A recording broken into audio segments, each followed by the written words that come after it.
নারায়ণগঞ্জ বিএনপির উদীয়মান নেতা রাজীব দলের একজন সাহসী সংগঠক ও রাজপথের নির্ভরযোগ্য কর্মী। তার রাজনীতি শুরু ছাত্র দলের মাধ্যমে। ছাত্র রাজনীতির প্রতিটি পর্যায়ে নেতৃত্ব দিয়ে এগিয়ে এসেছেন মূল দলে।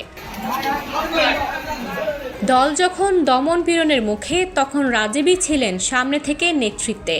একাধিকবার গ্রেপ্তার ও মামলার মুখোমুখি হলেও পিছু হটেননি। নেতাকর্মীদের পাশে থেকে সংকটে সাহস জুগিয়েছেন। তাই রাজীব আজ অনেকের কাছেই হয়ে উঠেছেন ভরসার নাম। শুধু রাজনৈতিক ময়দান নয়, রাজীবের সামাজিক উপস্থিতিও উল্লেখযোগ্য।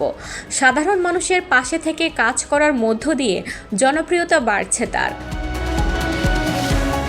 তরুণদের সংগঠিত করতে পারদর্শী এই নেতাকে ঘিরে ভবিষ্যৎ নেতৃত্বের সম্ভাবনা দেখছে দলের অনেকেই। বিএনপির ভবিষ্যৎ আন্দোলন, নির্বাচন কিংবা সাংগঠনিক রূপান্তরে রাজীবের মতো সাহসী নেতৃত্ব গুরুত্বপূর্ণ হয়ে উঠতে পারে, এমনটাই বলছেন রাজনৈতিক বিশ্লেষকরা। আপডেট থাকুন, প্রাইম টিভি বাংলার সাথেই থাকুন।